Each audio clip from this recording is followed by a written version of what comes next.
You know, if I had known that watching Commander Vorthak give his graduation speech would be the last time I'd see him with his dignity intact, I would have recorded it. There he stood on the polished obsidian platform of the Zephyrian Military Academy, chest puffed out like a proud battle-toad, gesturing dramatically at the newest addition to our arsenal. Behold!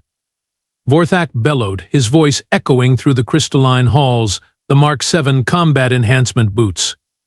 These technological marvels will make us unstoppable. He stomped his foot, and the boot's energy field crackled with purple lightning, enhanced speed, crushing power, magnetic grip. No enemy can stand against a warrior wearing these. The crowd of fresh graduates cheered, their ceremonial armor gleaming under the Academy's artificial suns. Vorthak's grin stretched across his reptilian features as he continued, "With these boots, we shall conquer primitive worlds with ease. Their crude footwear will be no match for Zephyrian engineering." Oh, how wrong he was! But I'm getting ahead of myself. At that moment, watching him parade around like he'd just invented fire, I actually believed him. We all did. The boots did look impressive, after all. Heavy, menacing, crackling with enough energy to level a small building. If only we'd known what flip-flops could do in the right hands. Allow me to introduce myself properly. I'm Junior Officer Claxon, recently graduated from the Academy's Tactical Analysis program. Yes, I know, exciting stuff. While my classmates were learning to fire plasma cannons and pilot starfighters, I was studying enemy behavioral patterns and writing reports. Not exactly the path to glory, but someone has to document our inevitable victories, right? Commander Vorthak, as you've met, was our fearless leader. 6 feet of scaled muscle and overconfidence, topped with a head full of military tactical knowledge and absolutely zero common sense. He'd graduated top of his combat class 3 cycles ago and hadn't lost a single engagement since. His record was flawless, his ego astronomical, and his capacity for underestimating opponents. Well, we'll get to that. Then there was Sergeant Blix, our heavy weapons specialist, built like a walking tank, with arms that could crush steel and a laugh that could wake the dead. He loved showing off his strength, especially when it came to demonstrating the raw power of his new boots. "Watch this," was his favorite phrase, usually followed by something getting spectacularly destroyed. Corporal Gornex handled reconnaissance and stealth operations. Despite being 7 feet tall and having scales that clinked when he moved, he somehow considered himself sneaky. His combat boots were equipped with special sound dampeners, which he was convinced made him practically invisible. Spoiler alert, they didn't. Finally, there was Private Thudak, our demolitions expert, young, eager, and absolutely convinced that every problem could be solved with the right amount of explosives. He'd modified his boots with tiny rocket boosters because apparently regular super boots weren't exciting enough. Together, we formed Strike Team Talon, the Academy's newest and most promising unit. We were invincible, unstoppable, and completely unprepared for what awaited us on a little blue planet called Earth. 3 days after graduation, we received our first real assignment. General Rathak, a battle-scarred veteran with more medals than scales, called us into the briefing room. The holographic display showed a blue and green marble spinning slowly in the center of the room. "Gentlemen," Rathak's voice rumbled like distant thunder, "meet Earth, third planet from a yellow star, inhabited by a species calling themselves humans. Intelligence reports indicate they're still in their primitive technological phase. No energy weapons, no force fields, no advanced propulsion systems." Vorthak leaned forward, his eyes gleaming with anticipation. "Sounds like target practice, sir." "Not quite," Rathak continued, zooming in on a coastal region. "There's a small settlement here that's been intercepting our long-range communications. We need them discouraged. Your mission is to land, demonstrate our superiority, and convince them to stop their activities." The display showed what appeared to be a collection of simple structures near a large body of water. Humans could be seen moving about, most wearing minimal clothing and strange, flat footwear. "Their defensive capabilities?" Gornex asked, probably already planning his stealthy approach. "Primitive at best," Rathak chuckled. They have no energy shields, no combat enhancement gear. Look at their footwear. He highlighted several humans wearing what appeared to be thin, flexible soles held on by straps. They call them sandals and flip-flops. Can you imagine trying to fight in such ridiculous contraptions? Oh, the team burst into laughter. Thudak nearly fell off his chair. Sir, with respect, this seems almost too easy. Are we sure we need the full team for this? Consider it a field test for your new equipment, Vorthak replied with a grin. Show those humans what real combat boots can do. Dismissed. As we filed out of the briefing room, Vorthak was already planning our glorious victory. None of us suspected we were about to become the punchline of military history. Our transport ship, the Decimator, touched down on Earth's surface with all the subtlety of a meteor impact. Sand flew everywhere, palm trees bent away from our landing thrusters, and several small structures that humans called beach umbrellas were instantly incinerated. A perfect entrance, really. Atmospheric composition confirmed safe, Gornex reported, checking his scanners. Gravity slightly lower than home world. Temperature surprisingly pleasant. Excellent, Vorthak declared, stomping down the landing ramp. His new boots left glowing purple footprints in the sand. Let's show these primitives what real warriors look like. The first thing that struck me about this human settlement was how relaxed everything seemed. Humans were scattered across the sandy area, many of them horizontal on colorful rectangular cloths, apparently unconscious under their star's radiation. Others moved slowly through the area, making strange recreational activities like hitting a small white ball with sticks. But what really caught our attention was their footwear, or rather the complete lack thereof. By the 7 moons, Blix gasped, pointing at a group of humans near the water's edge. Look at their feet. They're completely exposed. And those ones, Thudak added, barely containing his laughter, they're wearing those ridiculous strap contraptions the general showed us. Indeed, everywhere we looked, humans were sporting the most impractical footwear imaginable. Thin rubber soles held on by a single strap between their toes. No protection, no enhancement, no technology whatsoever. Some were even walking around completely barefoot, their vulnerable flesh directly touching the ground. This is almost too easy, Vorthak chuckled, adjusting his boot settings to maximum intimidation mode. The energy field around his feet intensified, crackling with menacing purple electricity. How do they expect to fight anything wearing those? A small human child ran past us, chasing a spherical object, wearing tiny versions of the strap shoes. The child's feet made soft slapping sounds against the sand. Slap, slap, slap, slap. The sound was so pathetic, so utterly non-threatening, that our entire team burst into laughter. Hear that? Gornex snorted. That's the sound of their combat footwear in action. We should record this, Thudak suggested, still giggling. The boys back home will never believe how primitive these creatures are. I was busy taking notes for my report when Vorthak spotted our target. There, he pointed toward a small building with a sign reading Surf Shack. That structure appears to be some kind of command center. Perfect place to demonstrate our superiority. As we approached, our boots leaving impressive energy trails in the sand, I couldn't help but feel a twinge of, well, not quite concern, but perhaps confusion. These humans seemed so utterly unprepared for conflict. Where were their weapons? Their armor? Their defensive positions? Little did I know we were about to meet someone who would redefine everything we thought we knew about human combat capabilities. The Surf Shack turned out to be a small wooden building selling what appeared to be recreational equipment. Colorful boards of various sizes leaned against the walls, and strange human garments hung from display racks. Behind a counter made of what looked like reclaimed driftwood stood our first real human contact. She was, by human standards, apparently female. Medium height, sun-darkened skin, and long dark hair tied back in a practical knot. She wore a simple cloth covering over her torso and short leg coverings that ended well above her knees. But what immediately drew our attention to her feet were the most ridiculous examples of human footwear we'd yet encountered. 2 flat rubber soles, each held on by a single strap that passed between her first and second toes.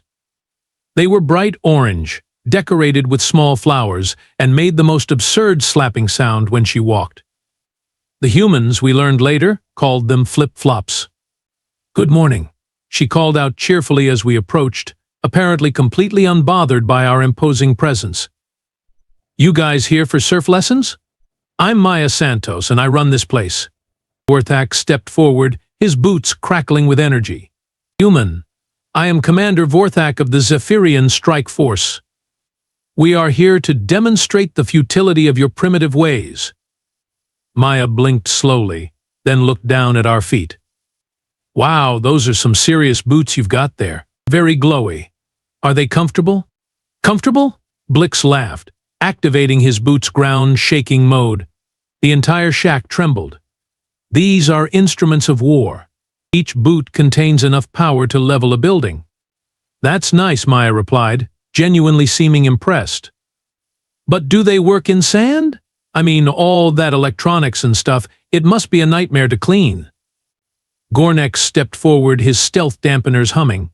"Foolish human. These boots are equipped with self-cleaning protocols, magnetic grips, and energy amplifiers. Your primitive foot coverings are no match for Zephyrian technology." Maya glanced down at her flip-flops and wiggled her toes. "These old things? Yeah, they're pretty basic. I got them at the dollar store. But hey, they do the job." She paused, studying our group with curious eyes. "So, you're like space soldiers or something?" "That's actually pretty cool. We are elite warriors," Thudak declared, his rocket boosters firing briefly for emphasis. "We have come to show you the superiority of advanced combat technology." "Uh-huh," Maya nodded, still smiling. "And you chose to demonstrate this at a surf shop because?" Vorthak's chest puffed out even further. "Because this location represents your species' pathetic attempts at coastal defense. We shall show you what real combat footwear can accomplish." Maya's expression shifted slightly, and for just a moment, I caught something in her eyes. It wasn't fear or confusion. It was amusement, maybe even pity. "You know what," she said, reaching down to adjust her flip-flops, "I'd actually love to see what those boots can do. Mind if I watch?" Looking back now, I realized that was the moment everything started to go wrong. But at the time, Vorthak just grinned wider, completely missing the subtle challenge in her voice. Prepare to be amazed, primitive human. What happened next was supposed to be a simple demonstration of superior technology.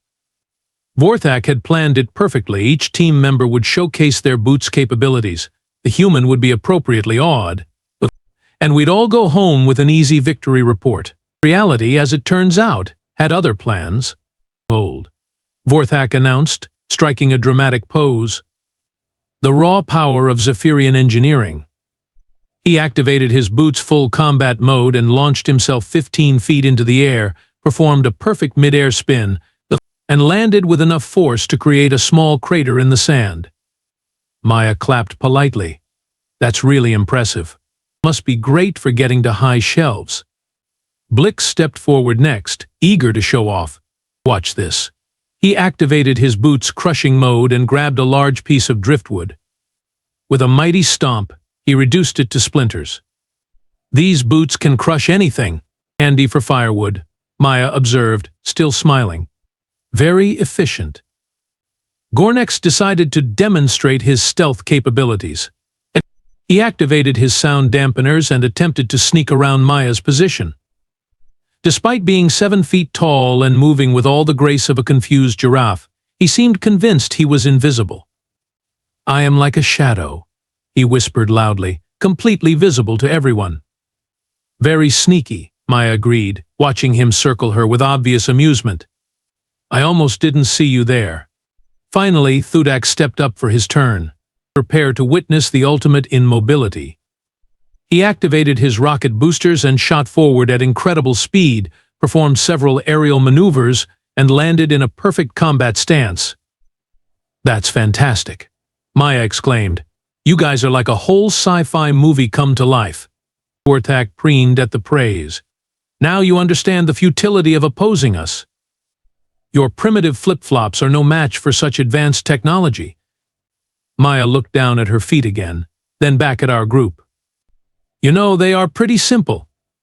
But I've gotten pretty attached to them over the years. She paused, and I swear I saw a mischievous glint in her eyes. Tell you what, how about we make this interesting? Interesting how? Vorthak asked, though his tone suggested he was already intrigued. Well, you've shown me what your boots can do. How about a friendly little sparring match? Nothing serious, just to see how your fancy technology stacks up against good old-fashioned human ingenuity. The team exchanged glances. A sparring match? Against a human in flip-flops? This was almost too easy. You wish to challenge us? Vorthak laughed. Human, you are either very brave or very stupid. Probably a little of both, Maya admitted, reaching down to slip off her flip-flops. But here's the thing about us humans, we're full of surprises. She stood there barefoot in the sand, holding a flip-flop in each hand like they were some kind of weapons. The sight was so absurd that Thudak actually started giggling. You're going to fight us with those? Blix asked, pointing at the flip-flops. Well, I was thinking more like this, Maya said, and suddenly the flip-flops weren't in her hands anymore. They were spinning through the air with impossible precision, and before any of us could react, they had struck Gornex and Thudak simultaneously in the face with wet, slapping sounds. Both aliens stumbled backward, more from surprise than pain. The flip-flops somehow ricocheted back to Maya's hands like boomerangs. Oops, Maya said, not sounding sorry at all. Guess I should have mentioned I used to do a little competitive flip-flop throwing back in college. That's when I realized we might have made a slight miscalculation about human capabilities. But Vorthak, being Vorthak, just saw it as an amusing trick. Lucky shot, he declared, activating his boots' full combat mode. Now face the might of Zephyrian technology. If only he had known what was coming next.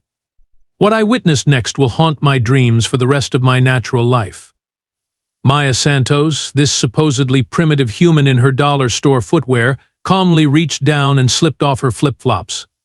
She stood there barefoot in the sand, toes wiggling freely, looking for all the world like she was preparing for a pleasant beach walk. You know, she said conversationally, picking up her flip-flops and testing their weight like a warrior examining her weapons, I probably should have mentioned something earlier. What's that? Vorthak sneered, his boots now glowing with enough energy to power a small city. The sand around his feet had begun to glass from the heat. Well, before I became a surf instructor, I had a different job. Maya's grip on her flip-flops shifted subtly, and I noticed her stance change in a way that made my tactical analysis training start screaming warnings. I was what you might call a professional problem solver. Blix laughed, flexing his massive arms. What kind of problems could a human possibly solve that would concern warriors like us? Maya's smile took on a slightly different quality. A less friendly beach instructor, more predatory. Oh, you know, the kind that involved people who thought their fancy equipment made them invincible. That should have been our cue to retreat.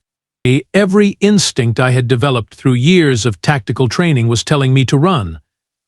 But Vorthak, drunk on his own superiority and the power of his boots, just activated another combat mode. Enough talk, he declared, crouching into an attack stance. Prepare to face the full might of Zephyrian combat technology. Sure thing, Maya replied, and I swear she sounded almost bored. Fair warning, though, I haven't had a good workout in weeks. She shifted her weight slightly, bare feet digging into the sand for better grip. The flip-flops in her hands seemed to shimmer in the sunlight, and for a moment, just a moment, they didn't look like simple rubber footwear anymore. They looked like weapons forged by some ancient human war god. Last chance to back down, Maya offered, though her tone suggested she was hoping we wouldn't take it. Vorthak's response was to leap forward with his boots at maximum power, moving fast enough to create a small sonic boom. He was aiming for a simple takedown, probably planning to pin her to the ground and declare victory. He never made it. What happened next defied everything I thought I knew about physics, combat, and the basic laws of the universe. The first flip-flop caught Vorthak mid-leap, striking him directly in the face with a wet slapping sound that echoed across the beach. But this wasn't just any ordinary flip-flop strike. Somehow, Maya had put enough force behind it to actually alter his trajectory. Instead of landing on her, he crashed into a nearby palm tree with enough force to shower us all with coconuts. "Oops," Maya said, catching the flip-flop as it ricocheted back to her hand. "Guess I forgot to mention I was also the inter-service flip-flop combat champion 3 years running." Blix, being about as bright as a burned-out plasma lamp, decided this was his moment to shine. "My turn," he roared, activating his boots-crushing mode and charging forward like an enraged battle rhino. Maya sidestepped his attack so smoothly it looked like she was dancing. As he thundered past, she casually flicked her left flip-flop at his ankle. The impact was surgical. It struck the exact spot where his boot's power coupling was located. Sparks flew, alarms started beeping, and Blix's unstoppable combat boots suddenly decided to stop working entirely. He face-planted into the sand with a tremendous crash, his momentum carrying him in a spectacular tumble that ended with him wrapped around a beach volleyball net. "Ah," Maya observed, examining her flip-flop with scientific interest. "I wondered if those glowing bits were weak points." Gornex, believing himself to be the tactical genius of the group, tried to use his stealth capabilities to sneak up behind her. What he failed to realize was that Maya had positioned herself so she could see his reflection in the surf shop's window. As he crept closer, convinced he was invisible, she simply tossed her right flip-flop over her shoulder without even looking. The flip-flop struck him square in the forehead, and the impact somehow triggered a feedback loop in his stealth dampeners. Instead of making him invisible, they started making him glow bright pink, while emitting a sound like an angry space whale. He stumbled around blindly, hands clasped over his eyes, moaning about system malfunctions. "Stealth mode activated," Maya commented dryly. This left Thudak, who had been watching his teammates get systematically dismantled by footwear. To his credit, he at least tried to think strategically. He activated his rocket boosters and took to the air, probably figuring that aerial superiority would give him an advantage. Maya watched him hover about 20 feet up, flip-flops spinning lazily in her hands like a gunslinger preparing for a shootout. "You know," she called up to him, "most people don't realize that flip-flops have excellent aerodynamic properties." She proved her point by launching both flip-flops simultaneously. They flew through the air in perfect spirals, and I watched in horrified fascination as they performed what could only be described as a coordinated attack pattern. The first one struck Thudak's left rocket booster, causing it to sputter and malfunction. The second one hit his right booster exactly 3 seconds later, creating a cascade failure that sent him spinning out of control. He crashed into the surf shack's sign, which promptly fell over and pinned him to the ground. The flip-flops, having completed their mission, somehow bounced off various beach objects and returned to Maya's hands like trained pets. "And that," Maya said, slipping her flip-flops back onto her feet, "is why you should never judge a book by its cover." The entire engagement had lasted less than 2 minutes. 2 minutes. 4 elite Zephyrian warriors, equipped with the most advanced combat technology in the galaxy, had been completely defeated by a human woman armed with nothing but rubber footwear and an apparently unlimited supply of physics-defying combat skills. I stood there, stylus hovering over my report tablet, trying to figure out how to explain this to High Command without sounding completely insane. All back. Vorthak wheezed from his position under the palm tree, coconut shells scattered around him like the remnants of his dignity. Tactical retreat. This is not a defeat, it's a strategic withdrawal. Blix disentangled himself from the volleyball net, his boots still sparking intermittently. But how did she know where the power coupling was? That's classified information. Maybe she's psychic, Gornex suggested, still glowing pink and making whale noises. Or maybe she's not as primitive as we thought. Thudak, finally freed from under the sign, looked up at Maya with something approaching respect. Those flip-flops, they defied at least 17 different laws of physics. Maya just smiled and waved as we limped back toward our ship. Thanks for stopping by. Come back anytime if you want a rematch. As we retreated, I couldn't help but notice that other humans had gathered to watch the spectacle. They were all wearing various forms of primitive footwear, sandals, flip-flops, some even barefoot. And they were all smiling in a way that suggested they weren't surprised by what had just happened.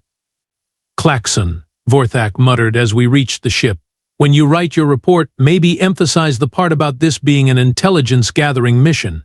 Sir, I replied, still staring back at Maya Santos. I'm not sure anyone's going to believe this actually happened. I was right about that, but I was wrong about so much else.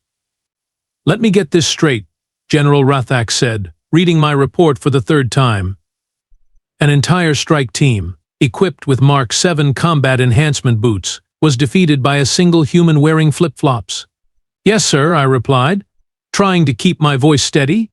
The human demonstrated combat capabilities that appear to exceed our current tactical models. And she used her footwear as projectile weapons? An affirmative, sir. With impossible accuracy and apparent violation of several physical laws. Rathak set down the report and rubbed his temples. Klaxon, I've been in the military for 40 cycles. I've seen plasma storms, void krakens, and politicians. But this makes no sense. Sir, with respect, I was there. I saw it happen. The human's combat effectiveness was unprecedented. Where's the rest of your team now? Commander Vorthak is in the medical bay getting coconut shell fragments removed from his scales. Blix is having his boots repaired. Gornex is still glowing pink, and Thudak refuses to leave his quarters. Rathak sighed deeply. And you're telling me this human is still on that beach? Yes, sir. Probably giving surf lessons. Giving surf lessons, he repeated slowly. After single-handedly defeating 4 elite warriors. The humans seem to find this perfectly normal behavior, sir. Rathak stared at the report one more time, then quietly filed it under classified, do not pursue.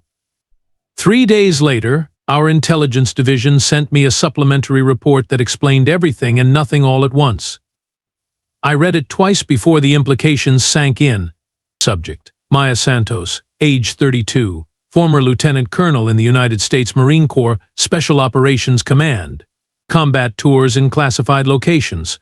Specializations include close-quarters combat, improvised weapons training, and something called tactical flip-flop deployment. Tactical flip-flop deployment. They had an actual military term for it. Retired from active service 5 years ago after achieving the rank of the most decorated flip-flop combat instructor in human military history. Current occupation: surf instructor and part-time beach volleyball coach. Known locally as the Sandal Slayer due to her ability to defeat opponents using only beach footwear. The report continued with a list of her achievements that made my scales crawl. Apparently, she had once taken down an entire terrorist cell using nothing but a pair of rainbow-colored flip-flops and a beach umbrella. The human military had actually studied her techniques and incorporated them into their training programs. Subject appears to have deliberately chosen a peaceful retirement but maintains combat readiness. Local law enforcement reports 0 crime in her area, possibly due to her reputation. The final line made my blood freeze. Assessment: recommend avoiding all contact with human coastal recreational areas until further notice. So there you have it. The Great Flip-Flop Incident, as it came to be known in classified military circles. Commander Vorthak was quietly transferred to a desk job analyzing supply requisitions. The rest of the team requested reassignment to anywhere that didn't involve contact with humans. As for me, I learned the most important lesson of my military career: never, ever underestimate a species just because their footwear looks primitive. Those flip-flops weren't just simple rubber soles, they were weapons of mass destruction in the right hands. Maya Santos is probably still out there giving surf lessons and living her peaceful beach life. And somewhere in the galaxy there's a file marked Earth, approach with extreme caution. We should have listened to that file.